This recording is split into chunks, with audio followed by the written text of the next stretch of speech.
What do you want me to do here? Do you want me to criticize the film? Do you want me to criticize the filmmaker? Like, do we talk about this movie just as an artifact sitting on the shelf of a museum of our times as they unfold? Or do we deal with the fact that Ali Tabrizi is somebody I have known for years? I know his story both as it is revealed by this film and as it is concealed by this film, and that I am myself in myriad impalpable emotional ways linked to the creation of this movie. And moreover, my 500 most regular viewers on this channel, not all of you, but about 500 of you, you all also remember Ali Tabrizi from YouTube before he deleted every trace of himself and his channel. You remember the strange prequel to this film that was the Seaspiracy YouTube video that ultimately indirectly ended up inspiring and leading to the creation of this film now that's available on Netflix. So what am I supposed to address here? When I tell you that this film begins with autobiographical reflections on the motivations of the filmmaker, many of you, at least 500 of you, will right away say, oh, wow, okay, so he's going to talk about the fact that he used to hang out with Durian Ryder and Freely, right? That he used to be a vegan YouTuber amongst vegan YouTubers before he got into this idea of making a documentary film about, the fishing industry. Nope, not at all. This opens with a sort of parallel universe version of the life of Ali Tabrizi, in which he was a big fan of Jacques Cousteau and was walking down the beach cleaning up garbage, and in which he wasn't vegan at all. He hadn't even thought about veganism until the shocking end of this film, where there's a plot twist and he realizes the key that unlocks the door, the solution to the riddle, the big mystery. It's veganism. This is about as strange as if I asked you guys for money on Kickstarter so I could make a documentary film about Black American rappers who are vegan. Like, let's just say I did that. It's actually not that implausible. I could go down to Detroit and start interviewing guys. So I want to look at African American hip hop and then the vegan subculture overlapping with that, emerging from. I'm going to do a documentary about that. So you guys all donate $50 and I take my $200 camera and make this film. And you guys know me from YouTube. You know my interest. Like, I'm someone who grew up knowing hip hop, and then after a certain point in my life, I knew about veganism, and then I brought these interests together. And instead, this film begins with me saying, like, what is veganism? I'd never even heard of this thing before. But then one day, when I was innocently listening to rap music, expecting vivid imagery of gangsters robbing banks and drug dealers disputing who was going to have sex with that hoe next, to my surprise, I learned that many of the vocalists were vegan. I decided to investigate, and step by step, as my journey took me to scenic Detroit, Michigan, I discovered. Dude, am I going to pretend that the shocking conclusion of this film is that me interviewing these guys convinces me to become vegan, that it wasn't some kind of prior vested interest I had, or that it wasn't the thesis for the film or the raison d'etre for the film before I made it? Yeah.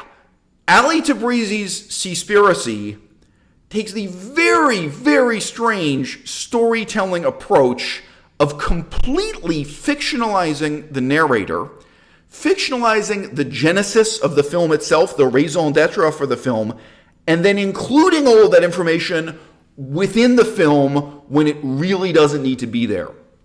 Speaking of a parallel universe, if I were in the position of editing this film before it was shown to a film festival audience, let's say we have a documentary film festival in a small town in Michigan, whatever, it doesn't matter. What I would do to improve the film, to make it more appealing to that audience, is probably chop off the first 25%. I mean, roughly. I did not count the number of minutes. But something like the first 25% of this film, I feel is terrible. And then you get into kind of the main middle portion of the film, which is, as you should expect, fact, fact, fact. It's just an avalanche of interesting facts about how horrible the fishing industry is, the whaling industry is, the ecological consequences. That's well presented. As I said in my critique of Cowspiracy, in some ways the spiritual antecedent to this film, and I'll come back to that because this film in many ways awkwardly imitates the formula of Cowspiracy, an earlier documentary film, to frankly an embarrassing extent.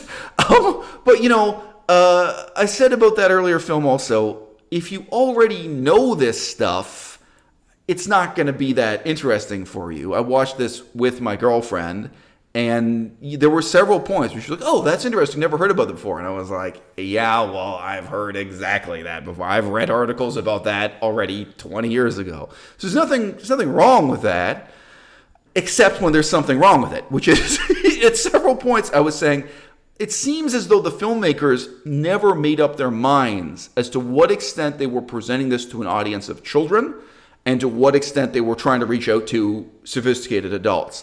So to give you an example, the issue of floating plastic in the ocean comes up several times. If you want to present that to an audience of sophisticated adults, you could broach the issue by saying, starting in the year 2000, this became mainstream news. It was on the cover of Time magazine. It was on the cover of National Geographic. There was this mainstream advertising campaign with this famous movie star that drew attention to the issue.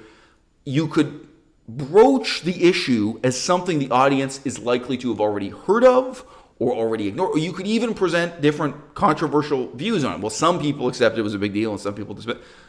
Whatever you want to do.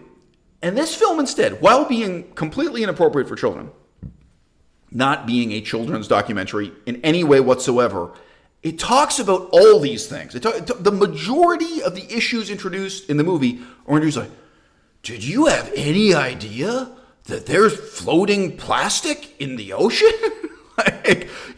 I just heard about this. I was shocked. I was surprised when I, for the first time, heard there's floating plastic in the ocean. And, even if that were sincere, and the film suffers because of the insincerity of the narrator, as already hinted at, but if that were sincere, like if you were someone who just never heard this stuff before, you're hearing about it for the first time, and you want to share your sense of shock and incredulity, you have to think as a filmmaker about the position that puts the audience in.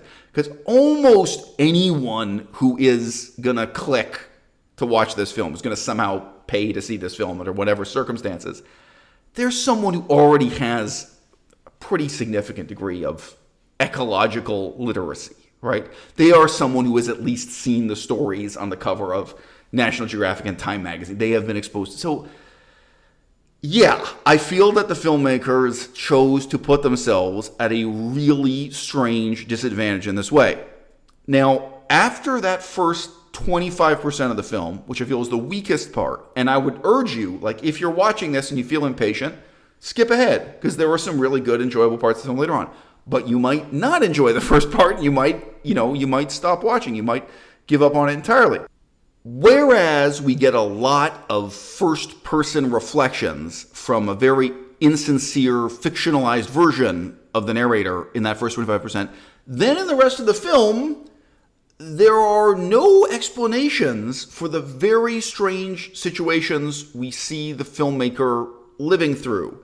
Like, why didn't you have a Japanese translator when you were in Japan? Why didn't you have a Thai translator, someone speaking Thai for you? Why didn't you conduct these interviews in other circumstances? If you wanted to get that interview with that corporate head, why didn't you wear a suit and tie and present yourself in like there are a lot of really obvious questions that come up in watching the remainder of the film. And you have this incongruous contrast between the carefully crafted first-person story that opens the film and the absence of any such narrative in the remainder. Now, look, my original inspiration with Ali Tabrizi was actually a YouTube video he made on a totally unrelated topic where he talked on camera about masturbation. He got a question from the audience. He was sitting here with another guy, another vegan activist at the time, who's now, he ended up in a nut house, literally. He ended up in a mental asylum. He's a whole other story. But these two guys, they're on camera doing a video together, and the question from the audience is about watching porn and masturbation. And this was just a few split seconds long, but I remember it as if it were an hour. They get this question, and they kind of look at each other, and they look down at the floor, and they look at the camera, and, they just waffle their way out of it. There's just really no answer at all. And I remember sitting there watching that and thinking, that is the exact opposite of everything I want to do on YouTube. That is the exact opposite of everything I want to do as a filmmaker, as a writer, as an author, as a creative person. Like, no, if you are getting on camera to talk about pornography and masturbation, you commit and you go all the way. You give it 110%. You give it all the authenticity you have got to give, right?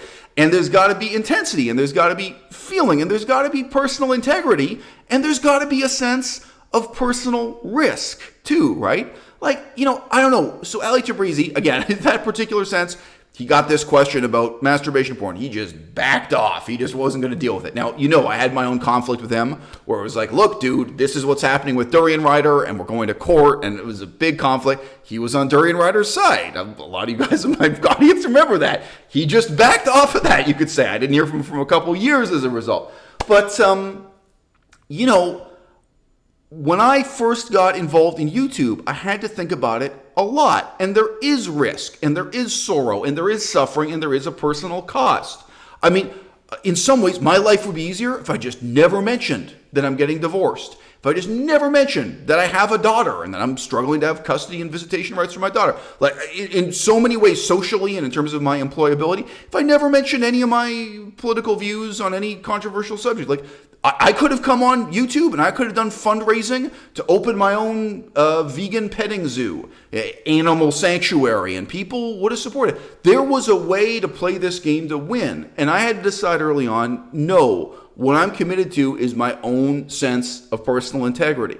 And that's going to produce content that has certain advantages and disadvantages, shall we say, right? I'm going to live with the consequences of my personal integrity, and that includes being honest about my own ignorance, being honest about the things I don't know, being honest about my own motivations, and then also being honest about whatever it is I have to share with you. So as someone who is in some ways an insider to the creation of this film, it's very strange to be able to say, look, it's not just that the narrative presented in this film feels phony. I happen to be in a position to say, as a matter of fact, that it is phony. And that does a great disservice to what would otherwise be scientifically, ecologically, politically, and ethically fairly interesting content.